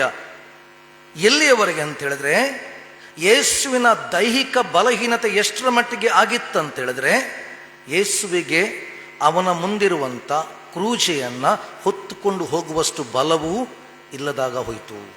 ಯಾಕಂತೇಳಿದ್ರೆ ಕಳೆದ ರಾತ್ರಿಯಿಂದ ಯೇಸುವನ್ನು ಪಿಲಾತನ ಬಳಿಗೆ, ಹೆರೋದನ ಬಳಿಗೆ ಅವರು ನಡೆಸ್ತಾ ಇದ್ದಾರೆ.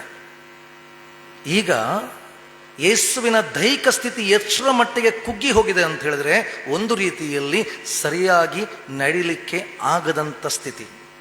ನೋಡಿ ಎಂಥ ವಿಪರ್ಯಾಸ. ತನ್ನ 3.5 ವರ್ಷದ ಸೇವೆಯಲ್ಲಿ ನಡಿಲಿಕ್ಕೆ ಆಗದೇ ಇರುವವರನ್ನ ಆತನ ನಡೆಯುವಂತೆ ಮಾಡ್ತಾನೆ. ಆದರೆ ಈಗ ಆತನ ದೈಹಿಕ ಸ್ಥಿತಿ ಎಷ್ಟರ ಮಟ್ಟಿಗೆ ಕುಗ್ಗಿಸಿ ಅಂತ ಹೇಳಿದ್ರೆ, ಆತನಿಗೆ ನಡಿಲಿಕ್ಕೂ ಕಷ್ಟಕರವಾದ ಸ್ಥಿತಿ. ಆತನಿಗೆ ತನ್ನ ಮುಂದಿರುವ ಶಿಲುಬೆಯನ್ನು ಹೊತ್ತುಕೊಳ್ಳಲಿಕ್ಕೂ ಕಷ್ಟವಾಗುವಂಥ ಸ್ಥಿತಿ. ಅಷ್ಟರ ಮಟ್ಟಿಗೆ ಆತನು ತನ್ನನ್ನು ಏನು ಮಾಡಿಕೊಂಡ? ತಗ್ಗಿಸಿಕೊಂಡ. ತನಗಿರುವ ಎಲ್ಲ ಬಲಗಳನ್ನು ಬದಿಗಿಟ್ಟು ಮಾನವನಾಗಿ ನಮಗೋಸ್ಕರ ಆ ಶ್ರಮೆಯನ್ನು ಅನುಭವಿಸ್ತಾನೆ. ನಾನು ಇವತ್ತಿನ ಯೇಸುವಿನ ಕ್ರೂಜೆಯ ಮರಣದ ಈ ಚಿತ್ರಣವನ್ನು ಸುವಾರ್ತೆಯಲ್ಲಿರುವಂಥ ಇನ್ನೊಂದು ಘಟನೆ, ಮುಖ್ಯವಾಗಿ ಯೇಸುವಿನ ಶೋಧನೆಯ ಘಟನೆ, ಅದರೊಟ್ಟಿಗೆ ಕಂಪೇರ್ ಮಾಡಿಕೊಂಡು ಓದಲಿಕ್ಕೆ ಇಷ್ಟಪಡ್ತೇನೆ. ಎರಡಕ್ಕೂ ಕೂಡ ಒಂದು ರೀತಿಯಲ್ಲಿ ಹತ್ತಿರದ ಸಂಬಂಧಗಳಿದೆ. ಅಲ್ಲಿ ಕೂಡ ಯೇಸು 40 ದಿವಸ ಉಪವಾಸ ಮಾಡಿ ಬಳಲಿದಂಥ ಸ್ಥಿತಿ, ಇಲ್ಲಿ ಕೂಡ ಯೇಸುವಿನ ಬಳಲಿದಂಥ ಸ್ಥಿತಿ. ಈ ಎರಡರ ಮಧ್ಯೆ ಕೂಡ ನೀವು ನೋಡಿದರೆ ಯೇಸುವಿನ ಮುಂದೆ ಇದ್ದಂಥ ಸವಾಲುಗಳು ಎರಡು ಒಂದೇ. ಅಲ್ಲಿ ಸೈತಾನ ಯೇಸುವಿನ ಮುಂದೆ ಸವಾಲುಗಳನ್ನು ಇಡ್ತಾನೆ. ಯಾವ ಸವಾಲುಗಳು? ಏನು ಮಾಡು ನೀನು? ಅದ್ಭುತ ಮಾಡು, ಈ ಕಲ್ಲುಗಳನ್ನು ರೊಟ್ಟಿಯನ್ನಾಗಿ ಮಾಡು, ಅದ್ಭುತ ಮಾಡು ನೀನು. ಯೇಸು ಮಾಡಲಿಲ್ಲ. ಇಲ್ಲಿ ಕೂಡ ಜನರು ಯೇಸುವಿನ ಮುಂದೆ ಇಟ್ಟಂತ ಚಾಲೆಂಜ್ ಏನು? ನೀನು ಅದ್ಭುತ ಮಾಡು, ನಾವು ನಂಬ್ತೇವೆ. ನೀನು ಅದ್ಭುತ ಮಾಡು, ನಾವು ನಂಬ್ತೇವೆ. ನೀನು ಶಿಲುಬೆಯಿಂದ ಇಳಿದು ಬಾ, ನಾವು ನಂಬ್ತೇವೆ. ಆದರೆ ಯೇಸು ಅದ್ಯಾವುದನ್ನು ಮಾಡಲಿಲ್ಲ. ಅಲ್ಲಿ ಸೈತಾನನ ಮುಂದೆಯೂ ಕೂಡ ಆತನು ಹೇಳಿದಾಗ ಯಾವುದೇ ಅದ್ಭುತಗಳನ್ನು ಮಾಡಲಿಲ್ಲ. ಇಲ್ಲಿ ಜನರು ಆತನನ್ನು ಕ್ರೂಜೆಗೆ ಹಾಕಿ ಅಲ್ಲಿ ಆತನ ಮುಂದೆ ಅದ್ಭುತಗಳನ್ನು ನಿರೀಕ್ಷಿಸುವಾಗ ಅಲ್ಲಿ ಕೂಡ ಮಾಡಲಿಲ್ಲ. ಯಾಕಂತ ಹೇಳಿದ್ರೆ, ನಾನು ಮೊನ್ನೆ ನಿಮಗೆ ಹೇಳಿದೆ, ಯೇಸು ಯಾವತ್ತೂ ಕೂಡ ತನ್ನ ಶಕ್ತಿಯನ್ನು ಪ್ರದರ್ಶನ ಮಾಡುವುದಕ್ಕೆ ಅದ್ಭುತಗಳನ್ನು ಮಾಡಲಿಲ್ಲ, ಅಥವಾ ತನ್ನ ಸ್ವಂತಕ್ಕೋಸ್ಕರ ತಾನು ತನ್ನ ಬಲವನ್ನು ಪ್ರದರ್ಶಿಸಲಿಲ್ಲ. ಯೇಸು ಅದ್ಭುತಗಳನ್ನು ಮಾಡಿದ್ದು ಜನರ ಕಷ್ಟಗಳನ್ನು, ನೋವುಗಳನ್ನು ನೋಡಿ ಮಾತ್ರ. ಆದರೆ ಯೇಸುವಿನ ಮುಂದೆ ಇದ್ದಂಥ ಸವಾಲುಗಳು, ಇಂಥ ಸ್ಥಿತಿಗತಿಯಲ್ಲಿ ಕೂಡ ನೀನೇನು ಮಾಡು? ಅದ್ಭುತ ಮಾಡು. ಆದರೆ ಯೇಸುವಿನ ಬಲಹೀನತೆ, ದೇಹದ ಬಲಹೀನತೆ ಎಷ್ಟರ ಮಟ್ಟಿಗಿತ್ತು ಅಂತ ಹೇಳಿದ್ರೆ, ಆತನಿಗೆ ಅದನ್ನು ಹೊರಲಿಕ್ಕಾಗದ ಸ್ಥಿತಿ. ಹೌದು, ಶಿಲುಬೆ ನಮಗೆ ಇವತ್ತು ರಕ್ಷಣೆಯ ಒಂದು ಸಂಕೇತ ಆಗಿರ್ಬೋದು. ಶಿಲುಬೆ ನಮಗೆ ಇವತ್ತು ಕರ್ತನ ಮರಣವನ್ನು ಸ್ಮರಿಸುವಂಥ ಒಂದು ಘಟನೆ ಆಗಿರ್ಬೋದು. ಆದರೆ ಅದರ ಹಿಂದಿರುವಂಥ ನೋವು, ಅವಮಾನ, ದೈಹಿಕವಾದಂಥ ಬೇನೆ, ಇದನ್ನು ಅರ್ಥ ಮಾಡಿಕೊಳ್ಳಬೇಕಾದದ್ದು ಬಹಳ ಪ್ರಾಮುಖ್ಯ. ಇವತ್ತು ಕ್ರೈಸ್ತ ಸಭೆ ಈ ಒಂದು ಆತನ ದೈಹಿಕ ಸ್ಥಿತಿಯನ್ನು ಅರ್ಥ ಮಾಡಿಕೊಳ್ಳದೆ ನಾವು ಇವತ್ತು ಎಲ್ಲಿದ್ದೇವೆ ಅಂತ ಹೇಳಿದ್ರೆ, our idea about grace has become a cheap grace. ನಮಗೆ ಕೃಪೆ ಎಂಬುದು ಇವತ್ತು ಬಹಳ ಅದಕ್ಕೆ ಬೆಲೆ ಇಲ್ಲ. ಉದಾಹರಣೆಗೆ, ನಿಮಗೆ ಯಾವುದನ್ನಾದರೂ ಫ್ರೀಯಾಗಿ ಕೊಟ್ಟರೆ ಅದಕ್ಕೇನಿಲ್ಲ, ಬೆಲೆ ಇಲ್ಲ. ಯಾಕೆ? It has come freely. ಯಾವುದಕ್ಕೆ ಬೆಲೆ ಇರುವುದು? ನಾವು ಯಾವುದನ್ನು ಕೊಂಡುಕೊಳ್ಳುತ್ತೇವೆಯೋ ಅದಕ್ಕೆ ಬೆಲೆ ಇರುವುದು. ಒಂದು ರೀತಿಯಲ್ಲಿ ದೇವರು ತನ್ನ ಮಗನನ್ನು ನಮಗೆ ಕೊಡುವ ಮೂಲಕ ಮತ್ತು ಆತನು ತನ್ನನ್ನು ತನ್ನ ತಂದೆಗೆ ಅರ್ಪಿಸುವ ಮೂಲಕ ದೇವರು ತನ್ನ ಕೃಪೆಯನ್ನು, ರಕ್ಷಣೆಯನ್ನು ನಮಗೆ ಹೇಗೆ ಕೊಟ್ಟಿದ್ದಾನೆ? ಉಚಿತವಾಗಿ ಕೊಟ್ಟಿದ್ದಾನೆ. ಆದ್ದರಿಂದ ಇವತ್ತು ಕ್ರೈಸ್ತ ಸಭೆಗೆ ಆ ರಕ್ಷಣೆಯ ಬೆಲೆ ಗೊತ್ತಿಲ್ಲ. ಒಂದು ವೇಳೆ ಕ್ರೈಸ್ತ ಸಭೆ ನಿಜವಾಗಲೂ ಕೂಡ ಯೇಸುವಿನ ಮೂಲಕ ದೊರೆತಂಥ ರಕ್ಷಣೆಯ ಬೆಲೆಯನ್ನು ಅರ್ಥ ಮಾಡಿಕೊಂಡಿದ್ದರೆ, ಖಂಡಿತವಾಗಲೂ ನಮ್ಮ ಕ್ರೈಸ್ತ ಜೀವನಗಳು ಈ ಮಟ್ಟಿಗೆ ಇರಲಿಕ್ಕೆ ಸಾಧ್ಯ ಇರ್ತಿರಲಿಲ್ಲ. ನಾವಿವತ್ತು ಕ್ರೂಜೆಯನ್ನು ನೋಡುವಾಗ ಅದರ ಹಿಂದಿರುವಂಥ ಶ್ರಮೆಯನ್ನು ನೋಡುವಂಥದ್ದು ಬಹಳ ಪ್ರಾಮುಖ್ಯ. ಅದರ ಕಷ್ಟಗಳನ್ನು ನೋಡೋದು ಬಹಳ ಪ್ರಾಮುಖ್ಯ. ಆತನ ಎಷ್ಟರ ಮಟ್ಟಿಗೆ ಮುಂದಕ್ಕೆ ನೋಡುವಾಗ ಆತನ ಸ್ಥಿತಿ ಎಲ್ಲಿವರೆಗೆ ಬಂತು ಅಂತ ಹೇಳಿದರೆ, ಇದುವರೆಗೆ ಯಾವ ದೇವರೊಟ್ಟಿಗೆ ಸಂಬಂಧವನ್ನು ಇಟ್ಟುಕೊಂಡಿದ್ದನೋ, ಯಾವ ದೇವರ ಸಂಬಂಧದಲ್ಲಿ ಕೆಲಸಗಳನ್ನು ಮಾಡ್ತಿದ್ದನೋ, ಒಂದು ಕ್ಷಣಕ್ಕೆ ಆತನಿಗೆ ದೇವರೇ ನೀನು ಸಹ ಕೈ ಬಿಟ್ಟಿದ್ದೀಯಾ ಎಂಬುದಾಗಿ ಹೇಳುವಂಥ ಸ್ಥಿತಿಗೆ ಹೋಯ್ತು. ಯಾಕಂತ ಹೇಳಿದ್ರೆ ಆತನ ನೋವು ಆತನ ಅವಮಾನಗಳು ಆತನನ್ನು ಈ ಸ್ಥಿತಿಗೆ ತಲುಪಿಸಿತು. ದೇವರು ಕೂಡ ನನ್ನೊಟ್ಟಿಗಿದ್ದಾನೋ ಅಥವಾ ಕೈ ಬಿಟ್ಟಿದ್ದಾನೋ? ಹೌದು, ಯೇಸುವಿನ ಪ್ರೀತಿ ಅಗಾಧವಾದದ್ದು. ಆದರೆ ಇವತ್ತು ನಾನು ಈ ವಿಚಾರಗಳ ಬಗ್ಗೆ ಮಾತಾಡುವುದಿಲ್ಲ. ಬಹಳ ಪ್ರಾಮುಖ್ಯವಾಗಿ ಇವತ್ತು ನಮ್ಮ ಮುಂದಿರುವ ಪ್ರಸ್ತಾಪ ಅದು ಕ್ರೂಜೆ, ಅದು ಜೀವದ ಆಚರಣೆ. It's a celebration of life. ನಾವಿವತ್ತೆಲ್ಲರೂ ಸೇರಿ ಬಂದಿರುವುದು ಮತ್ತೆ ಪುನಃ ಕ್ರೂಜೆಯಲ್ಲಿ ಸತ್ತಂತ ಯೇಸುವನ್ನು ನೋಡಲಿಕ್ಕೆ ಅಲ್ಲ, ಬದಲಾಗಿ ಯೇಸುವಿನ ಕ್ರೂಜೆಯ ಮೂಲಕ ಸಿಕ್ಕಿದಂಥ ಜೀವವನ್ನು ಸೆಲೆಬ್ರೇಟ್ ಮಾಡಲಿಕ್ಕೆ. To celebrate the life. ಅದ್ಯಾವುದು? ಅದು ಆತನ ಶ್ರಮೆಯ ಮೂಲಕ ನಮಗೆ ಸಿಕ್ಕಿದಂಥ ವರದಾನ, ಆತನ ಮರಣದ ಮೂಲಕ ನಮಗೆ ಸಿಕ್ಕಿದಂಥ ಹೊಸ ಜೀವನ, ಹೊಸ ಜೀವ. ಆ ಜೀವದಲ್ಲಿ ಸೆಲೆಬ್ರೇಟ್ ಮಾಡಲಿಕ್ಕೆ ನೀವು ಯೋಹನ್ನ ಸುವಾರ್ತೆ ನೋಡಿದರೆ, ಯೋಹನ್ನ ಸುವಾರ್ತೆ 1ನೇ ಅಧ್ಯಾಯ 4ನೇ ವಚನ ನೋಡಿದ್ರೆ ಅದು ಹೇಳ್ತದೆ, ಆತನಲ್ಲಿ ಜೀವವಿತ್ತು, ಆ ಜೀವವು ಏನಾಗಿತ್ತು? ಬೆಳಕಾಗಿತ್ತು. ಆ ಜೀವವು ಕತ್ತಲೆಯಲ್ಲಿ ಪ್ರಕಾಶಮಾನವಾಗಿತ್ತು, ಬೆಳಗ್ಗೆ. ಆ ಜೀವ ಕ್ರೂಜೆಯ ಮೂಲಕ ಆತನಿಂದ ನಮಗೆ ಸಿಕ್ಕಿದ ಜೀವ ನಮ್ಮನ್ನು ಎಲ್ಲಿಗೆ ನಡೆಸಬೇಕಾದದ್ದು? ಬೆಳಕಿಗೆ. ನಾವು ಬೆಳಕಿನವರೇ ಹೊರತು ನಾವು ಕತ್ತಲೆಯವರು ಅಲ್ಲ. ನಾವು ಬೆಳಕಿನವರು. ಬೆಳಕು ಎಂಬುದಾಗಿ ಹೇಳಿದರೆ ಅದರ ಅರ್ಥ it's not the normal light, rather it's the presence of god in our life. ದೇವರ ಬೆಳಕು ಅಂತ ಹೇಳಿದ್ರೆ ನನ್ನ ಜೀವನದಲ್ಲಿ ದೇವರ ಪ್ರಸನ್ನತೆ ಇರುವಂಥದ್ದು. ಎಸ್, ನಾನು ನಿನ್ನೆ ಹೇಳಿದೆ, ನಾವು ಯಾವುದರಲ್ಲಿ ಪಾಲುಗಾರರಿಗೆ ಇವತ್ತು ಬಂದಿದ್ದೇವೆ? ಕರ್ತನ ದೇಹ ಮತ್ತು ಏನದು? ಅದರ ಕುರಿತಾಗಿ ಮಾಡುವಾಗ ಯೇಸು ಹೇಳ್ತಾನೆ, ಯಾವನು ನನ್ನ ಮಾಂಸವನ್ನು ತಿನ್ನುವುದಿಲ್ಲವೋ, ಯಾವನು ನನ್ನಲ್ಲಿ ಪಾಲು ಹೊಂದುವುದಿಲ್ಲವೋ ಅವನಲ್ಲೇನಿಲ್ಲ? ಜೀವ ಇಲ್ಲ. ನಾವು ಮತ್ತೊಮ್ಮೆ ಆ ಜೀವದ ಪಾಲುದಾರರಾಗಲಿಕ್ಕೆ ಬಂದಿದ್ದೇವೆ. ಕ್ರೂಜೆಯ ಮೂಲಕ ಸಿಕ್ಕಿದಂಥ ಜೀವವನ್ನು ಮತ್ತೊಂದು ಆವರ್ತಿ ನಮ್ಮ ಜೀವನದಲ್ಲಿ ಅನುಭವಿಸಲಿಕ್ಕೆ ಮತ್ತು ಆ ಜೀವದೊಂದಿಗೆ ಬದುಕಲಿಕ್ಕೆ. ಆದ್ದರಿಂದ ಪೌಲ ನಮಗೆ ಕೊಡುವ ಕರೆ ಅದೇನಂತ ಹೇಳಿದ್ರೆ, ನಾವು ಕ್ರೈಸ್ತರಾಗಿರುವುದು ಯಾವುದಕ್ಕೋಸ್ಕರ? What is the essence of Christianity? ಕ್ರೈಸ್ತರಿಗೆ ಯಾವುದಕ್ಕೋಸ್ಕರ? ಬೇಸಿಕ್ ಆಗಿ ಬೇರೆ ಯಾವುದಕ್ಕೂ ಅಲ್ಲ, ಕ್ರಿಸ್ತನೊಂದಿಗೆ ಪಾಲುಗಾರರಾಗಲಿಕ್ಕೆ. Participate in Christ. ಆತನ ಶ್ರಮೆಯಲ್ಲಿ, ಆತನ ಮರಣದಲ್ಲಿ, ಆತನ ಪುನರುತ್ಥಾನದಲ್ಲಿ ಪಾಲುಗಾರರಾಗುವಂಥವ್ರು ನಾವು. ಯಾಕೆ ಅಂತ ಹೇಳಿದ್ರೆ ನಮ್ಮಲ್ಲಿ ಏನಿದೆ? ನಮ್ಮಲ್ಲಿ ಕ್ರಿಸ್ತನ ಜೀವ ನಮ್ಮಲ್ಲಿ ಇದೆ. ನೆನ್ಪಿಟ್ಕೊಳ್ರಿ, ನಾವು ಹೊರಗಿನವರ ಮುಂದೆ ತಲೆ ತಗ್ಗಿಸಿ ನಿಲ್ಲುವಂಥ ಪರಿಸ್ಥಿತಿಗಳನ್ನು ನಾವು ತಂದೊಡಬಾರ್ದು. ಇನ್ನೊಬ್ಬರು ನಮ್ಮನ್ನು ನೋಡಿ ಚೀತು ಎನ್ನುವಂಥ ಸ್ಥಿತಿಗೆ ನಾವು ಬರಬಾರ್ದು. ಯಾಕಂತ ಹೇಳಿದ್ರೆ ನಾವು ಸಾಮಾನ್ಯರಲ್ಲ, ನಮ್ಮಲ್ಲಿ ಕ್ರಿಸ್ತನ ಜೀವವು ನೆಲೆಗೊಂಡಿದೆ. ನೆನಪಿಟ್ಕೊಳ್ಬೇಕು. ನಾವು ಅನೇಕ ವೇಳೆ ನಮ್ಮ ಜೀವನವನ್ನು ಬಹಳ ವ್ಯರ್ಥವಾಗಿ ಕಳೀತೇವೆ. ನಾನೀಗಾಗಲೇ ಅದಕ್ಕೆ ಹೇಳಿದೆ, ನಮಗೆ ದೇವರ ಕೃಪೆಯ ಬೆಲೆ ಗೊತ್ತಿಲ್ಲ. ಉದಾಹರಣೆಗೆ, ಇವತ್ತು ಎಷ್ಟೋ ಮಂದಿ ತಂದೆ ತಾಯಿಗಳು ಇಲ್ಲಿದ್ದೀರಿ, ಬಹಳ ಕಷ್ಟಪಟ್ಟು ಬೆವರು ಸುರಿಸಿ ನಿಮ್ಮ ಮಕ್ಕಳನ್ನು ಬೆಳೆಸಿದ್ದೀರಿ. ಆದರೆ ನಿಮ್ಮ ಮಕ್ಕಳಿಗೆ ಯಾವುದು ಗೊತ್ತಿಲ್ಲ?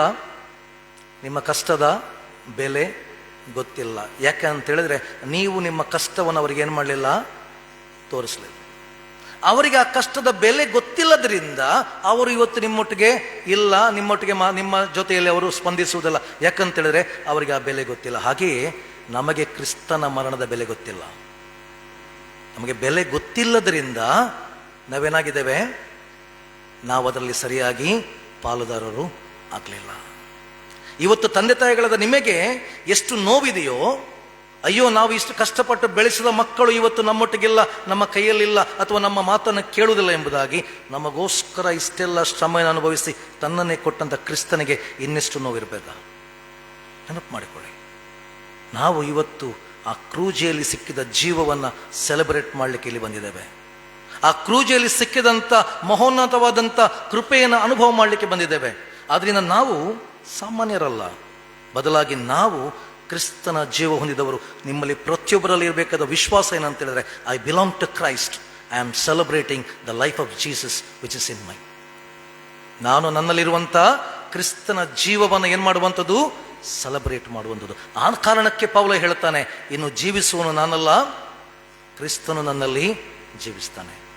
ಆಲೋಚನೆ ಮಾಡ್ರಿ, ನಿಮ್ಮಲ್ಲಿ ಯಾರು ಜೀವಿಸ್ತಾನೆ? ಇವತ್ತು ಮತ್ತೊಮ್ಮೆ ನೀವು ಈ ಕ್ರೂಜೆಯ ಕುರಿತು ಆಲೋಚನೆ ಮಾಡಲಿಕ್ಕೆ ಬಂದಿರುವಾಗ, ಈ ಕ್ರೂಜೆಯನ್ನು ದರ್ಶಿಸುವಾಗ ಪ್ರಶ್ನೆ ಮಾಡಿಕೊಳ್ಳಿರಿ, ನೀವು ಯಾರೊಟ್ಟಿಗೆ ಜೀವಿಸ್ತಿದ್ದೀರಿ? ಕ್ರಿಸ್ತನೊಟ್ಟಿಗೋ ಅಥವಾ ಯಾರೊಟ್ಟಿಗೋ? ಅಥವಾ ನೀವು ಕ್ರಿಸ್ತನಿಂದ ದೊರೆತ ಅಮೂಲ್ಯವಾದ ಕೊಡುಗೆಯನ್ನು ಯಾವ ರೀತಿಯಲ್ಲಿ ಸ್ವೀಕಾರ ಮಾಡಿದ್ದೀರಿ? ಇವತ್ತು ಬಹಳ ಪ್ರಾಮುಖ್ಯವಾದ ವಿಚಾರಗಳು. ಯಾಕಂದರೆ ಇವತ್ತು ಕ್ರಿಶ್ಚಿಯಾನಿಟಿ ಮತ್ತೆ ಮತ್ತೆ ಹೋಗ್ತಿರೋದು ಎಲ್ಲಿಗೆ ಅಂತ ಹೇಳಿದ್ರೆ, ಟು ದ ಪ್ರಾಸ್ಪ್ಯಾರಿಟಿ. ನಮಗೆ ಆಶೀರ್ವಾದ ಬೇಕು, ಆಶೀರ್ವಾದ ಬೇಕು, ಆಶೀರ್ವಾದ ಬೇಕು. ಎಸ್, ಆದರೆ ಯೇಸು ಕರೆ ಕೊಟ್ಟದ್ದು ಮೊದಲು ದೇವರ ರಾಜ್ಯಕ್ಕಾಗಿಯೂ ನೀತಿಗಾಗಿಯೂ ತಬಕ ಪಡ್ರಿ, ಆಗ ಉಳಿದೆಲ್ಲವೂ ನಿಮಗೆ ಸಿಕ್ಕುವುದು. ಆದರೆ ನಾವು ಬೇರೆಲ್ಲದಕ್ಕೂ ಪ್ರಯತ್ನ ಪಟ್ಟು ಕೊನೆಗೆ ಎಲ್ಲಿಗೆ ಬರುತ್ತೇವೆ? ದೇವರ ರಾಜ್ಯವನ್ನು ಹುಡುಕಲಿಕ್ಕೆ ನಾವು ಬರ್ತೇವೆ. ಅದರಿಂದ ಇವತ್ತು ಬಹಳ ಪ್ರಾಮುಖ್ಯವಾಗಿ ಮತ್ತೊಂದು ಆವರ್ತಿ ಕ್ರೂಜೆಯ ಮರಣವನ್ನು ಧ್ಯಾನಿಸುವ ನಮಗೆ ಇರಬೇಕಾದ ಅಂಶ ಏನಂತ ಹೇಳಿದ್ರೆ, ಆತನು ಸತ್ತದ್ದು ನನಗೋಸ್ಕರ, ಆತನು ಶ್ರಮೆ ಪಟ್ಟದ್ದು ನನಗೋಸ್ಕರ.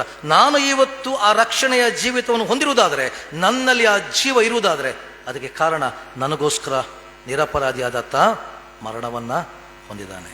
ನೆನಪಿಟ್ಕೊಳ್ರಿ. ಆದ್ದರಿಂದ ಗುಡ್ ಫ್ರೈಡೆ ನಿಮಗೆ ಮತ್ತೊಂದು ಆವರ್ತಿ ಕ್ರಿಸ್ತನ ಕ್ರೂಜೆಯನ್ನು ಅನುಭವ ಮಾಡಲಿಕ್ಕೆ, ಕ್ರಿಸ್ತನ ಶ್ರಮೆಯಲ್ಲಿ ಪಾಲುದಾರರಾಗಲಿಕ್ಕೆ ಮತ್ತು ಕ್ರಿಸ್ತನ ಶಿಲುಬೆಯಲ್ಲಿ ದೊರೆತಂಥ ಜೀವವನ್ನು ಸೆಲೆಬ್ರೇಟ್ ಮಾಡಲಿಕ್ಕೆ ನಿಮಗೆ ಸಹಾಯ ಮಾಡಲಿ. ಮತ್ತು ಆ ಜೀವ ಯಾವಾಗಲೂ ಕೂಡ ನೀವು ಕ್ರಿಸ್ತನಿಗೋಸ್ಕರ ಬದುಕಲಿಕ್ಕೆ, ಕ್ರಿಸ್ತನಿಗೋಸ್ಕರ ಶ್ರಮೆ ಪಡಲಿಕ್ಕೆ ನಿಮಗೆ ಸಹಾಯ ಮಾಡಲಿ. ಆಮೇನ್.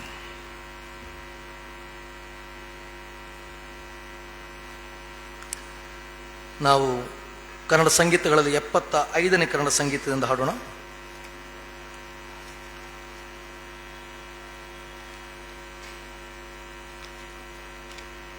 75ನೇ ಕನ್ನಡ ಸಂಗೀತ. ಓ ದಿವ್ಯ ಕಾಂತಿ ಮುಖ ಹ್ಯಾಗಾದಿ ಪಾಂಡರ, ನಿನ್ನಲ್ಲಿ ಶೋಕ ದುಃಖ ಆಯ್ತೆಷ್ಟೋ ಹೇರಳ. ಅದರ 1,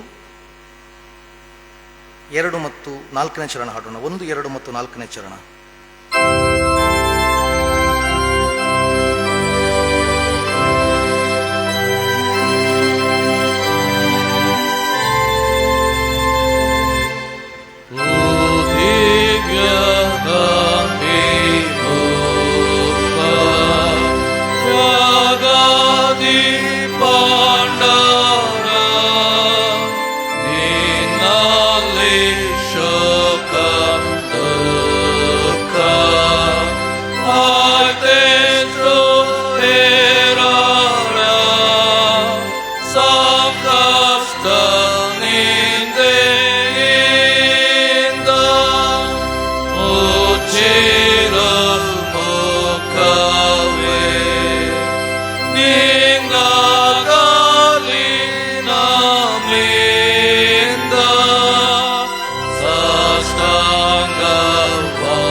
ಸಂತೋಷವೇ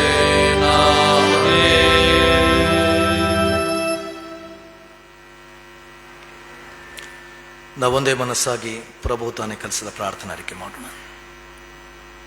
ಪರಲೋಕದಲ್ಲಿರುವ ನಮ್ಮ ತಂದೆ, ನಾವು ಪರಿಶುದ್ಧವೆಂದು ಎನ್ನಿಸಲ್ಪಡಲಿ, ನನ್ನ ರಾಜ್ಯವು ಬರಲಿ, ನನ್ನ ಚಿತ್ತವು ಪರಲೋಕದಲ್ಲಿ ನೆರವೇರುವ ಪ್ರಕಾರ ಭೂಲೋಕದಲ್ಲಿ ನೆರವೇರಲಿ. ನಮ್ಮ ಅನುದಿನದ ಆಹಾರವನ್ನು ಇವತ್ತು ದಯಪಾಲಿಸು. ನಮಗೆ ತಪ್ಪು ಮಾಡಿದವರನ್ನು ನಾವು ಕ್ಷಮಿಸಿದಂತೆ ನಮ್ಮ ತಪ್ಪುಗಳನ್ನು ಕ್ಷಮಿಸು. ನಮ್ಮನ್ನು ಶೋಧನೆಗೆ ಸೇರಿಸದೆ ಕೇಳಿನ ತಪ್ಪಿಸು. ನನ್ನ ರಾಜ್ಯವು ಬಲವು ಮಹಿಮೆ ಸದಾಕಾಲವು ನಿನ್ನವೇ. ಆಮೇಲೆ ವಿಶ್ವಾಸದಿಂದ ದೇವರ ಆಶೀರ್ವಾದವನ್ನು ಹೊಂದಿಕೊಳ್ಳೋಣ.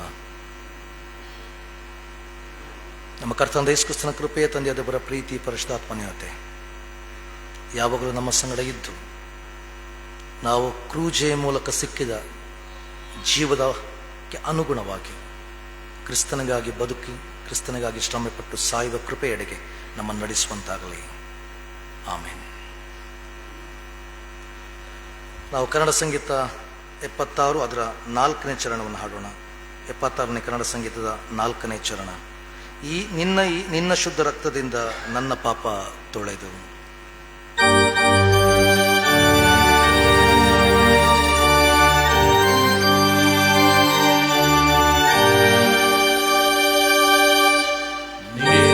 ಶುದ್ಧ ರಕ್ತದಿಂದ ನನ್ನ ಪಾಪ ತೊಳೆದು, ನಿನ್ನ ಆತ್ಮ ಶಕ್ತಿಯಿಂದ ಅಂಧಕಾರ ಬೆಳೆಸು.